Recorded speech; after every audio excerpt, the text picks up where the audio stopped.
Ya, baik sebelumnya selamat malam Mas. Ya. Jadi kami dari mahasiswa UGM, perkenalkan saya Akbar. Saya Tisha, Kami dari program studi bisnis perjalanan wisata ingin mengenal lebih dalam Mas terkait Vihara Karangjati ini. Mungkin Masnya boleh perkenalan. Oh iya, perkenalkan nama saya Eko. Nama kakek Eko sudah di sini sebagai sekretariat Vihara Karangjati. Mungkin langsung aja ya. Ya. Dari yang mungkin sebelum itu kayak mungkin Masnya bisa nggak kayak jelasin kayak mungkin sejarahnya dari Vihara Karangjati ini? Ya, jadi Vihara Karangjati ini adalah salah satu tempat ibadah untuk berada di Jakarta dan menjadi salah satu tempat ibadah tua juga karena dari bisa dibilang dari segi bangunan ini memang bangunan lama dan memang kalau dari catatan perjalanannya wihara ini resmi berdiri tahun 1962, tetapi memang aktivitasnya itu sudah ada semenjak tahun 1950-an. Jadi pemiliknya dulu pemilik lahannya itu beliau namanya Romo Among. Beliau itu juga jadi salah satu tokoh sentral dari pendirian Vihara Karangjati. Jadi tahun 50-an itu sudah mulai ada aktivitas. Tetapi memang bangunan ini kita sekarang pakai ini itu memang bangunan lama. Jadi dulu pertama kali dibangun memang sebenarnya peruntukannya bukan untuk tempat ibadah. Jadi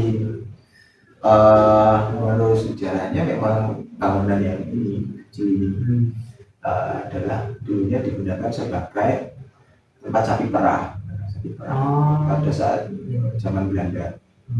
Karena kan memang sekitar sini dulu juga ada perkebunan tebu. Terus kemudian pada tahun 50-an itu mulai ada aktivitas terutama di wilayah Jakarta. Terus kemudian tepatnya tahun 58 itu Romo Among Prajato itu kemudian mengakuisisi lahan.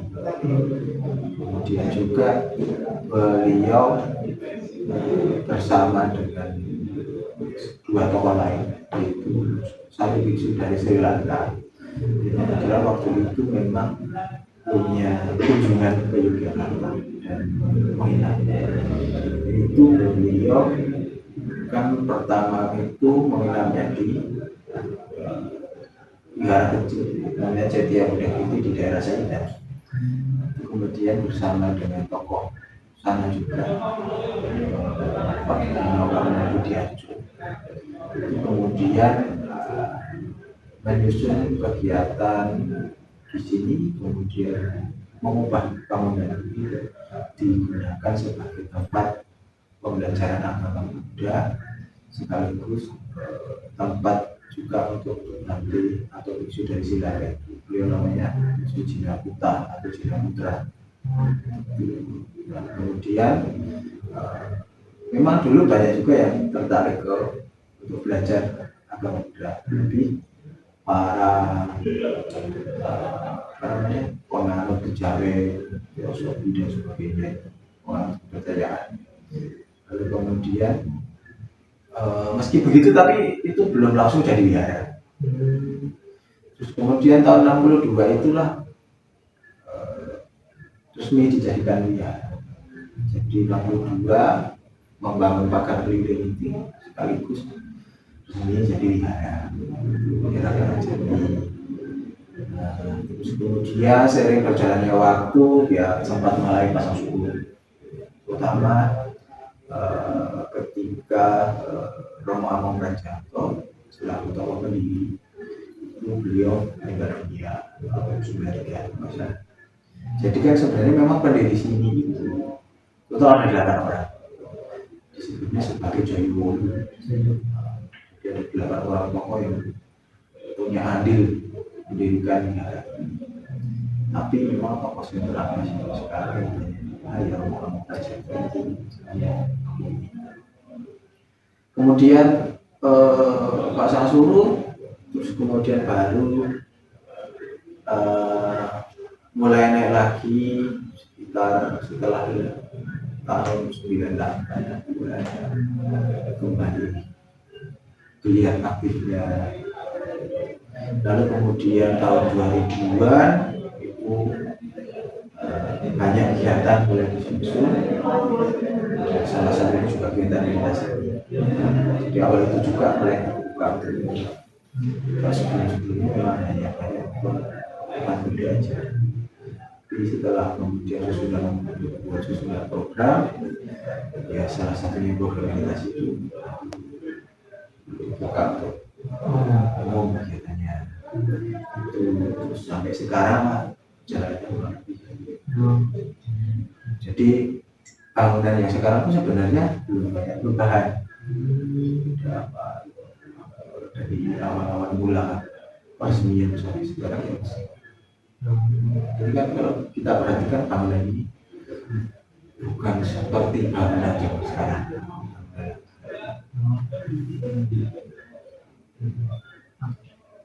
Ya mungkin lanjut ya.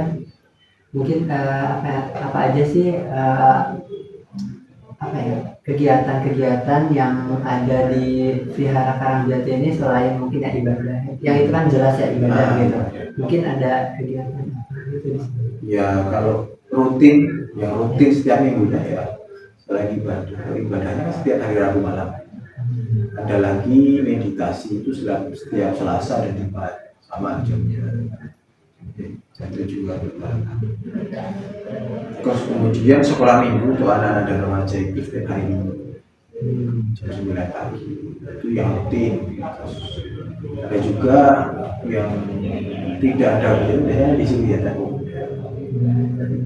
Jadi mereka kan mengisi hari-hari kosong itu kegiatan yang macam-macam.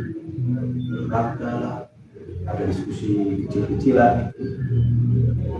Terus kalau yang menjadi program umumnya ya selain tertuang dalam program rutin, tapi ada juga perayaan hari raya. Kebetulan kan di Buddha itu setiap tahunnya ada 4 hari raya.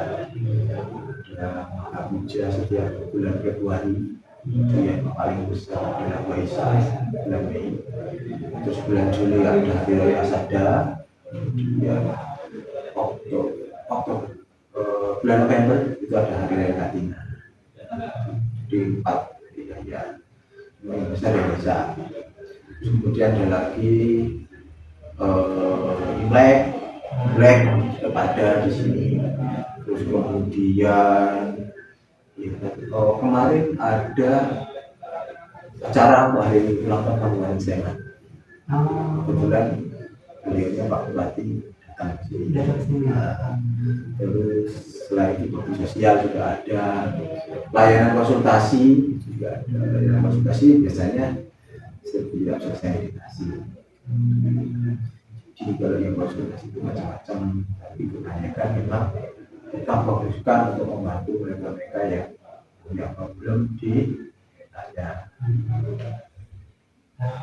Awalnya kan Vihara ini kan emang khusus buat umat Buddha gitu Mas.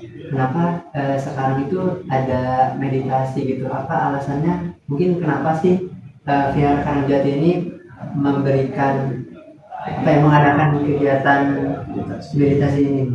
Jadi memang dulu pun sebenarnya awal pencetusan meditasi juga memang hanya umat Buddha saja, awal mulanya. Cuma lama-kelamaan juga dari luar masuk, sampai sekarang justru malah banyak yang dari luar masuk.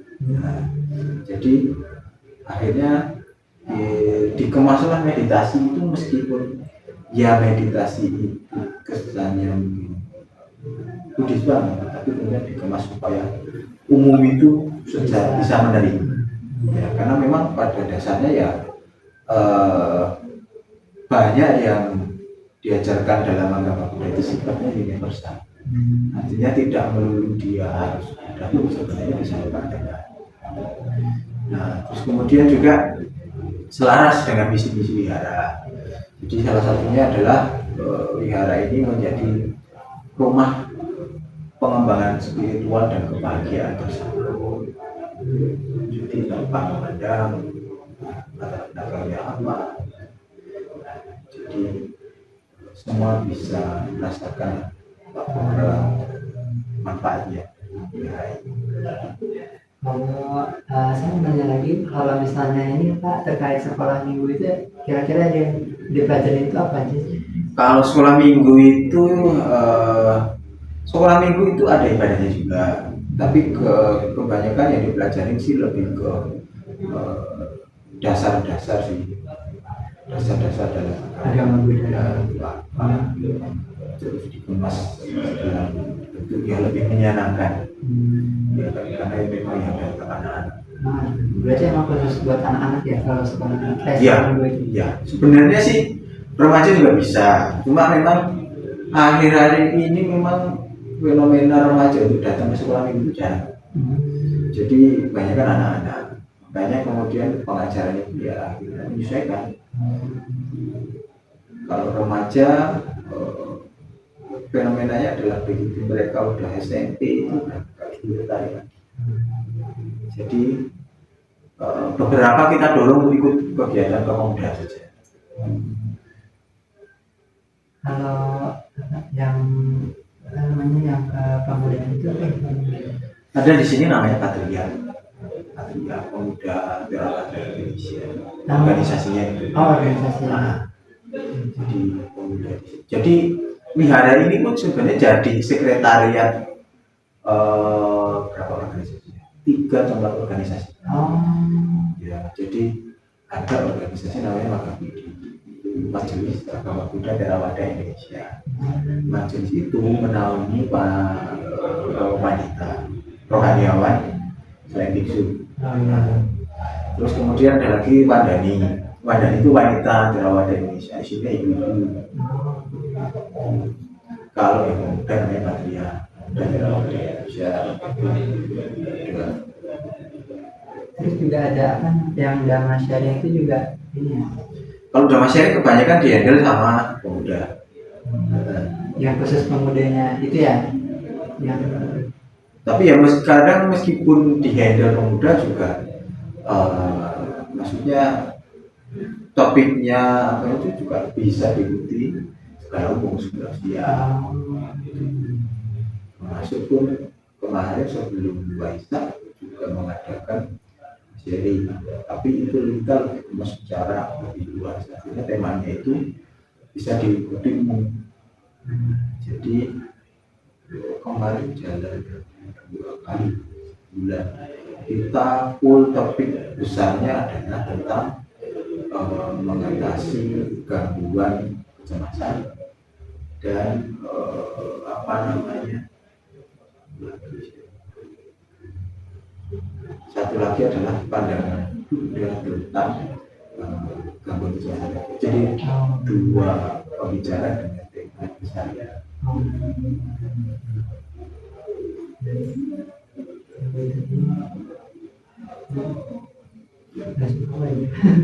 kalian udah oke ya.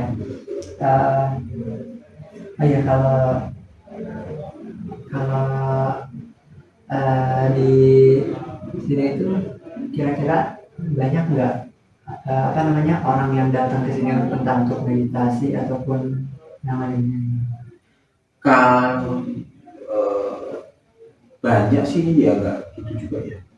Artinya dalam 1 minggu itu bisa dihitung 3-5 orang aja yang datang.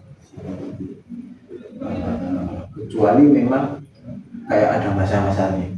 Jadi kalau masa liburan kadang ada dari luar kota ada datang. Terus kemarin menjelang Waisak itu lumayan juga. Jadi menjelang Waisak kemarin saya sampai pergi Jakarta karena memang jadwal kunjungan sini lumayan ada. Oh, Jadi kadang gini, karena banyak umat yang mau ke Borobudur, mereka mampir dulu ke sini. oh iya iya. Gitu. Terus selain itu kemarin itu banyak mahasiswa yang ikutan.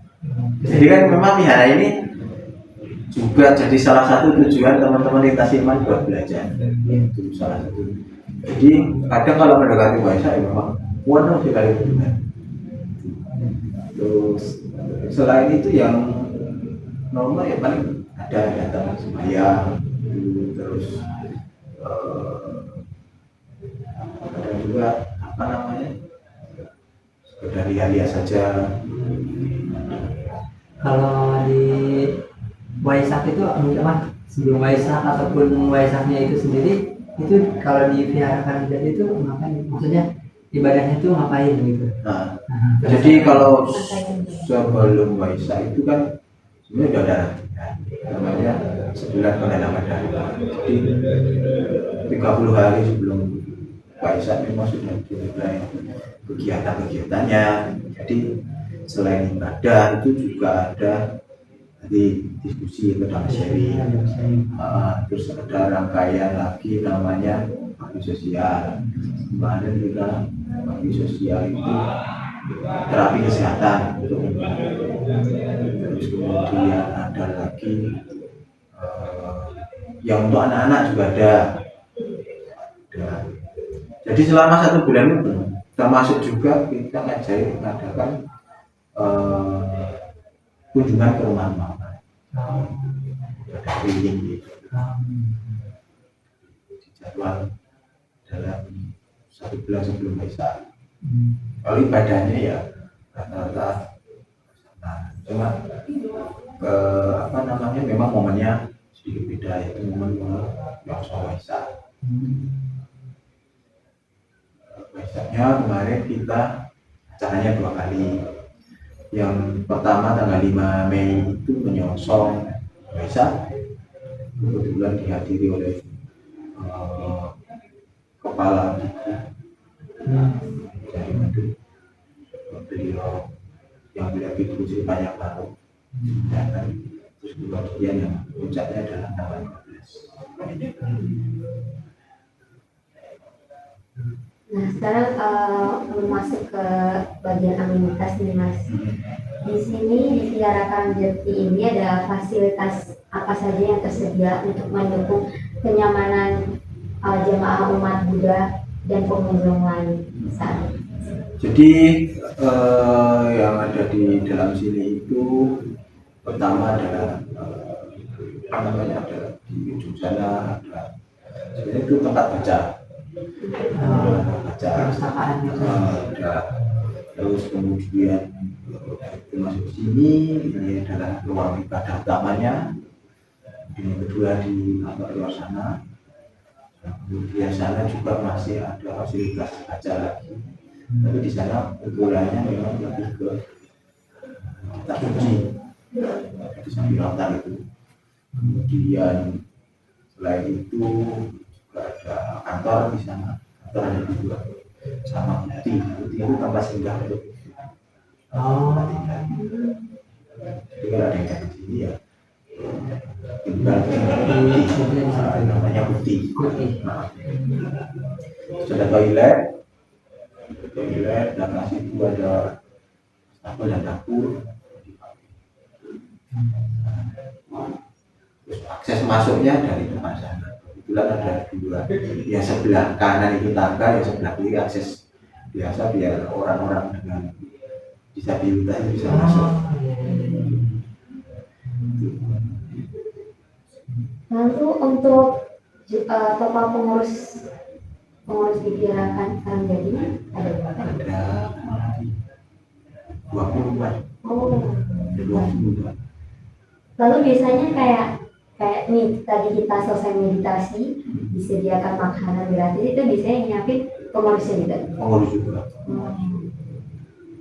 Di memang ciri khas di sini itu setiap selesai kegiatan adalah makan bersama, minum teh, diskusi, ya meditasi, selesai meditasi, sebenarnya pasti ya begitu. Di situ ada forum kecil-kecil. Sebenarnya di sini juga kayak udah ramah disabilitas berarti ya Mas. Ya. Saya waktu itu pernah lihat kursi roda. Oh iya. Ada. Oh, disediakan dari sini.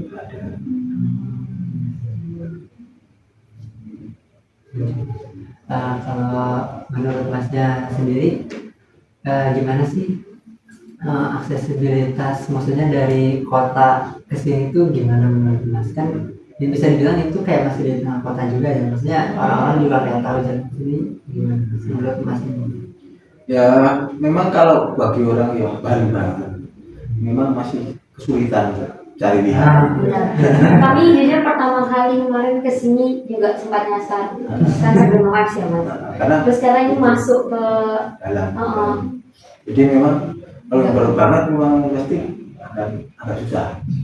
Karena kan depan itu dulu itu wujudnya masih pepohonan rimbun. Baru kemudian begitu mulai ada yang punya Surabaya itu kan pepohonan semua dibuang. Pepohonan semua besar-besar. Terus papan namanya itu kalau dulu memang sempat terlihat. Cuma begitu ya tadi wilayahnya digeser. Karena memang akses masuk ke sini itu memang juga masih sampingan dengan ayam-ayam. Terus bangunan juga. Joglo depan itu bangunan punya beliau Romo tadi di sini. Ini sekarang ditinggali oleh Prabu Tribia. Jadi aksesnya memang dari situ akan masuk. Jadi kalau nge-maps biasanya kalau nggak diarahkan lewat belakang, sering-sering lewat belakang. Kalau maps, termasuk pengguna transportasi online itu kalau yang pertama di sini pasti diarahkan lewat belakang. Jalan Sultan Mataram. Belakang sini masih ada jalan Sultan Mataram. Tapi yang benar maksudnya adalah lewat jalan menjadi depan ke dalam gitu. Kedepannya sih harapannya akses masuknya itu sudah bisa dibangun lagi. Jadi lebih gampang nanti jangkau. Lebih enak juga. Jadi ke depan ada rencana untuk pertama adalah akses masuk diperbaiki. Oh iya, tadi itu di depan situ tuh ada apa ya, poster apa ya, kayak banner gitu terkait perseni olahraga itu yang ngadain acara tuh Vihara Karangjati juga tuh. Itu adalah Patria yang pemuda. Oh. Tapi memang penyelenggara utamanya sebenarnya dari pusat. Jadi sini itu adalah pengurus daerah istimewa Yogyakarta yang kebetulan tahun ini ditunjuk untuk menyelenggarakan. Jadi DIY jadi tuan rumah. Terus kebetulan juga memang sekretariatnya di sini. Ya. Jadi persiapannya juga dari sini. Jadi nanti kolaborasi dengan Dewan Pengurus Pusat di Jakarta. Penyelenggaranya bulan Juni. Mungkin nanti akan kurang lebih ya di sekitar 800-an peserta. Itu dari seluruh Indonesia. Berarti kalau untuk apa ya, kegiatannya itu berarti di sini atau ada di tempat-tempat lain? Pusat kegiatannya di Gor Amoroko, di Gedung Rawa biasa, terus sama ada di 2 hotel di Komputer sama hotel. Jadi sini sebagai sekretariat. Pelaksanaan kegiatannya di Gor, karena memang konsepnya kan seni, bukan olahraga dan seni. Jadi ada pertandingan untuk olahraga sama pertandingan seninya juga. Lebih ke apa namanya ya semacam pon, tapi lebih ke untuk persahabatan saja. Khusus muda gitu ya. Untuk persahabatan antar pemuda budi saja. Itu lombanya ada apa aja mas? Ada, kalau yang olahraga itu ada voli, ada futsal, ada namanya Mobile Legends, ada catur, ada tenis meja, bulu tangkis. Kalau yang seni itu ada pembacaan arita. Arita itu panduan untuk sembahyang. Cuma nanti diperlombakan. Kemudian pembacaan Dhammapada. Dhammapada itu adalah sebenarnya kumpulan syair-syair.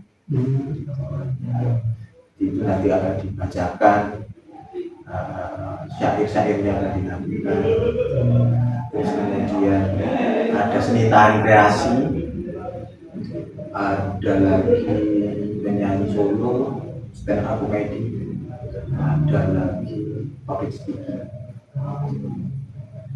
Itu masing-masing ada kategori. Kalau misalnya sekitar 22 medali.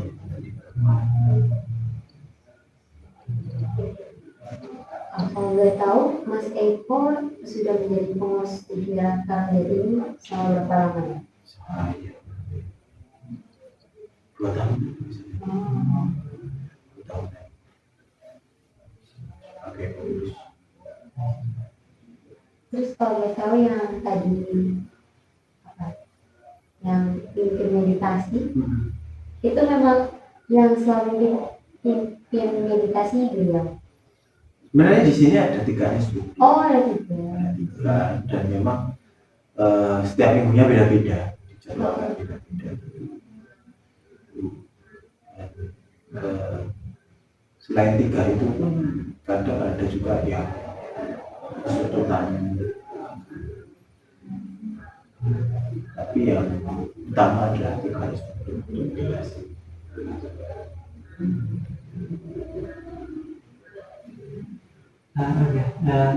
Boleh nggak, mas, maaf, boleh nggak kayak diulang lagi tadi yang apa ya, kegiatan bakti sosial itu ngapain aja?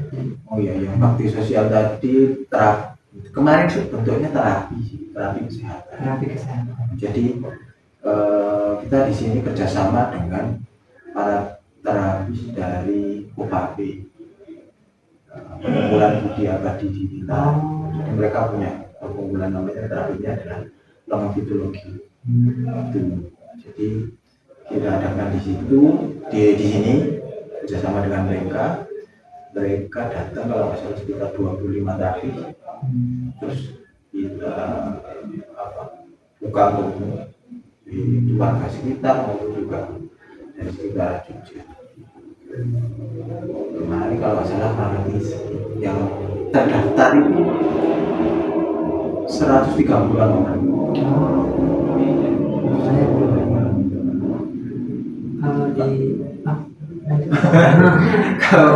Kalau biasanya itu bakti sosial kita ada bagi sembako.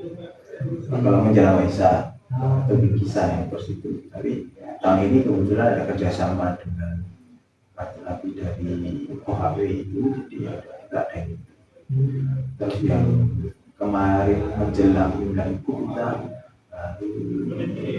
maksud ke pembagian sembako ke orang-orang yang kurang di daerah sini, sekitar sini. Kebanyakan di wilayah, terutama orang-orang Tionghoa itu.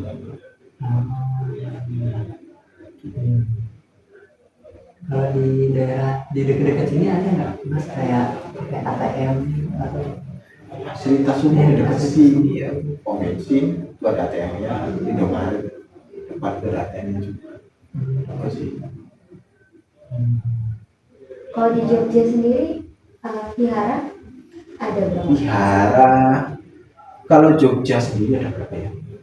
1 di Miliran, Timur Mandala Krida itu 1, di baratnya Mandala Krida ada 1, terus di Kondomanan itu 1, dekat Malioboro ada 1, kalau nggak salah ada 4-5 di kota, tapi dari berbagai tradisi juga. Terus kalau sini kan masuknya wilayah Kabupaten Sleman. Ada 2 Kabupaten Sleman itu, 2 sini sama 1 lagi di Perbah sana. Terus satu lagi itu dia wujudnya adalah pusdiklat. Jadi di situ ditinggali oleh mahasiswa-mahasiswa, para pelajar mereka di situ. Saya tempatnya di Jambi, ya. Itu sih kalau yang di wilayah itu kalau Cermudi ini menyebar di Gunung Kidul dan Kulon Progo. Oh, ada juga di sana. Ada. Yang belum ada Bantul. Bantul meskipun ada umatnya, tapi di sana memang belum ada tempat ibadah. Tadi masnya nyebutin kalau ada tradisinya sedikit berbeda. Itu maksudnya tradisi dalam Ya, ibadah karena itu memang Buddha itu juga punya banyak tradisi, aliran. Bisa aliran. bisa dijelaskan mas? Jadi kalau sini kan Theravada. Jadi Theravada itu bisa dibilang kalau orang menyebutnya sebagai aliran atau tradisi yang mendekati otentik, berdasarkan apa yang diajarkan oleh Buddha. Kemudian ada lagi tradisi namanya Mahayana. Nah, Mahayana ini dia berakulturasi dengan budaya Cina. Namanya ada beberapa wihara yang dia sangat kental sekali dengan ornamen-ornamen Cina ya, itu biasanya mereka itu sebagai Mahayana. Kemudian ada lagi yang berakulturasi dengan Tibet. Nah itu namanya Tantrayana. Jadi 3 aliran atau tradisi besar dalam agama Buddha. Nah ketiga-tiganya itu memang di Jogja juga sudah ada, dan mereka semua bernaung dalam majelis-majelis tadi. Kalau di Theravada memang kebanyakan mereka bernaung dalam majelis agama Buddha Theravada Indonesia. Yang kalau di IY sekitarnya sudah di sini. Aliran-aliran. Kalau di Muslim menjadi dengan Sunni Syiah. Oh iya. Kalau di sini tuh sering ada Foreigners gitu. Friends ada. Tapi mereka banyak kan komunikasi. Kayak tadi. Tadi juga ada. Ada. Kalau beberapa waktu lalu mahasiswa pertukaran pelajar itu mereka datang 5 orang rombongan. Kadang juga hari biasa kadang ada datang 1-2 jarang sekali.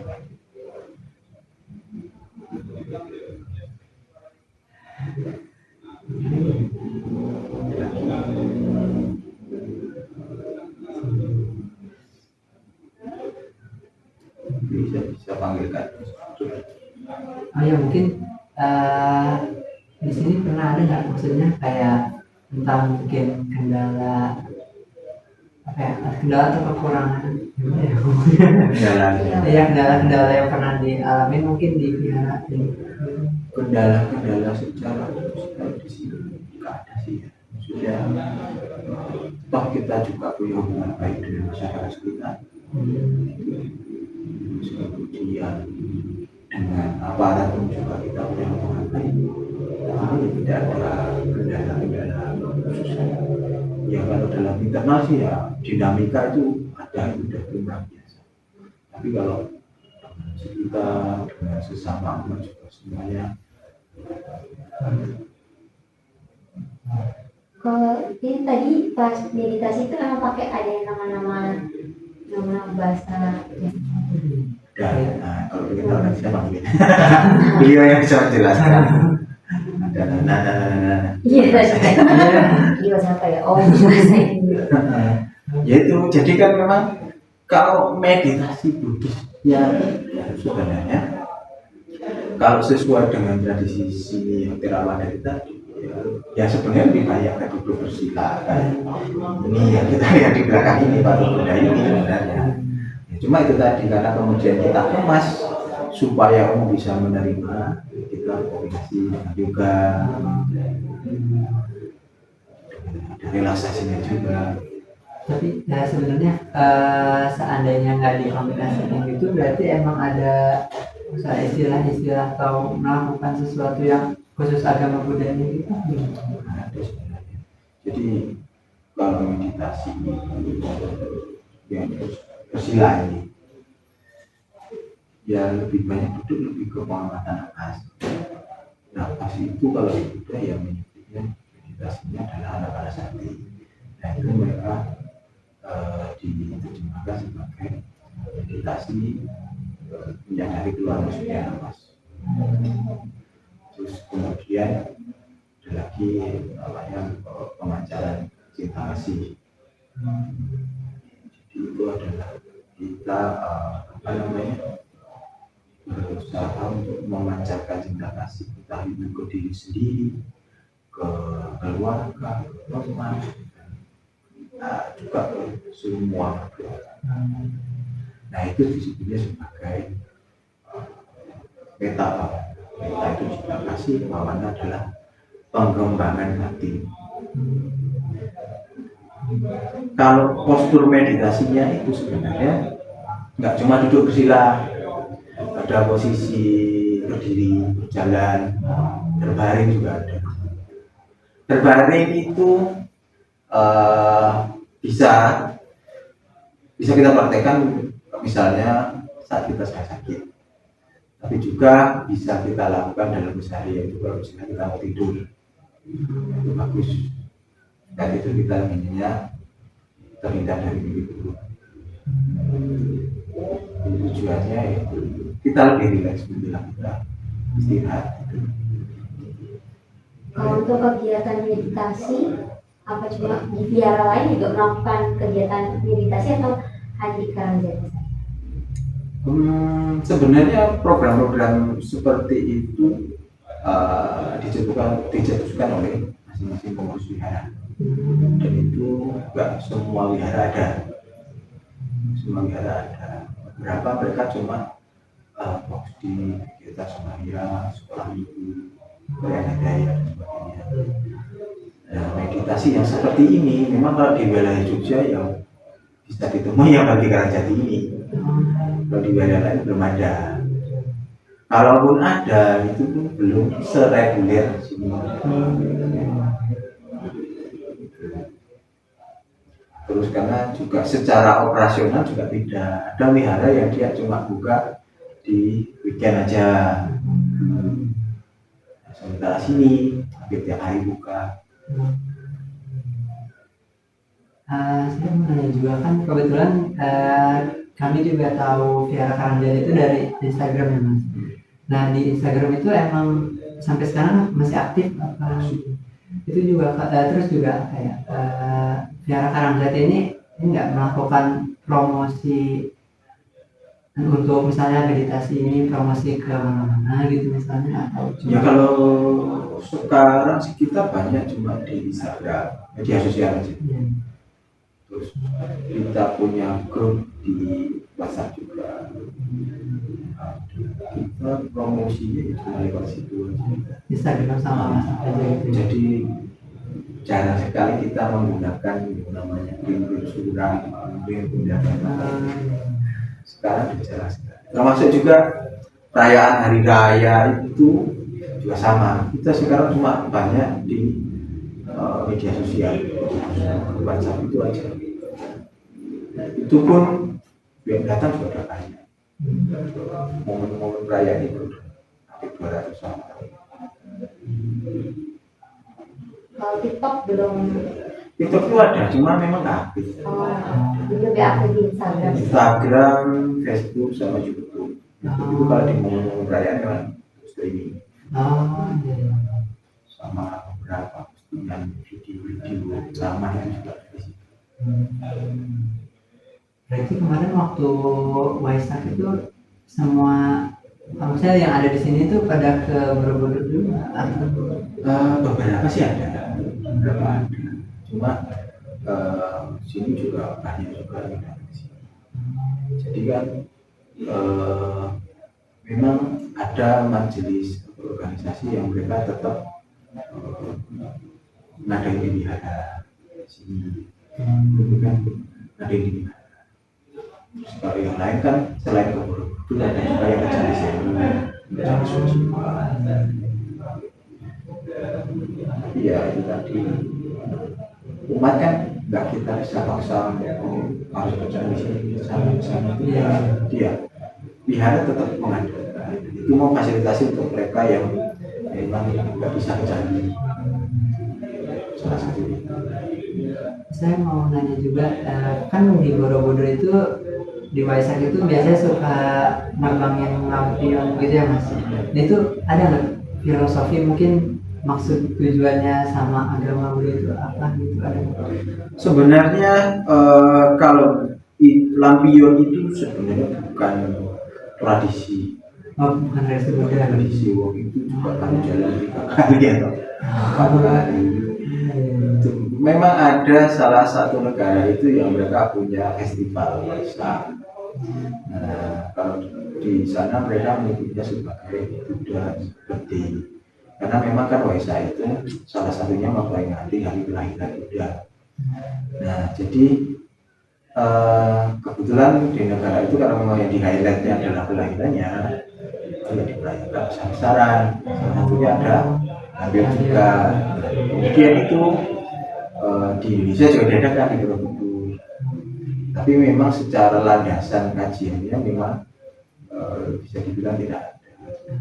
Jadi itu kalau di apa namanya ya, disebutnya mereka menyebutnya penerbangan angin itu sebagai sarana untuk melepas ya, melepas itu tentunya salah satunya adalah untuk melepas segala macam hal yang buruk pada diri.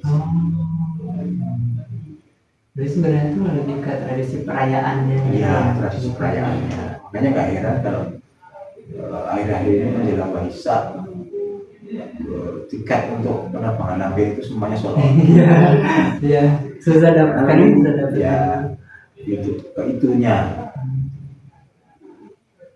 Soalnya waktu itu juga saya kan ke Magelang kan, emang di sana macet banget Mas. Ya. Banyak banget yang datang. Dan itu peminatnya umum juga lampion. Tapi kalau di sini nggak ada. Kita cuma pasang lampion di kacamata. Nggak ada tempat.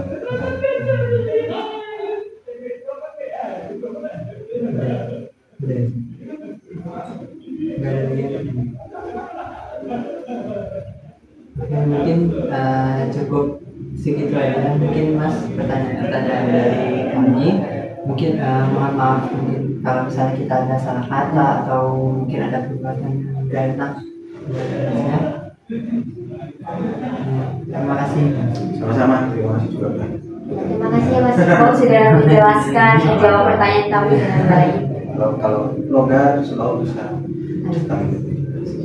Mungkin kami juga mungkin Mau ikut Pak? insya Allah bakal, siapa tahu bakal ikut lagi. Silakan.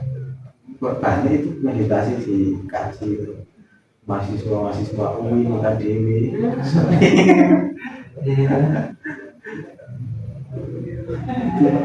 Itu kalau mau ternyata yang meditasi saya panggil aja kalau masih penasaran.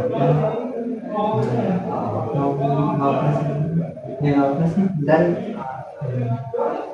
Mau sekarang atau mungkin lain waktu. Saya sudah bilang beliau Kalau itu beliau kalau kita Bapak siapa? namanya Pak Bram Asto Pramantio. Beliau itu dosen, terus juga meditasi. Itu sih ada lebih banyak di sekolah dia kamu. Oh, Lebih utama terkena istilah tadi. kalau untuk minggu depan meditasinya Minggu depan instrukturnya beda lagi. Kebetulan jadwalnya itu karena kan kebetulan ini baru selesai pergantian pengurus. Nah, yang meditasi itu sekarang dibikin koordinator lagi, koordinator khusus. Nah, jadi mereka yang menyusun jadwalnya. Saya cuma kebagian pokoknya oke, Jumat ada meditasi, instrukturnya ini nih, oke. Mungkin bisa di lain waktu Mas karena Ya, teman kami ada jam malam. oke, nggak apa-apa. Ya, Tadi Pak Brody juga lagi rapat di situ katanya. ya memang itu. Kalau di meditasi forum-forum kecil ya. Nggak apa-apa. Jadi ada yang kurang jelas bisa kontak saya lagi. Makasih banyak ya Terima Mas kasih ya, Mas. Eko. Sama-sama.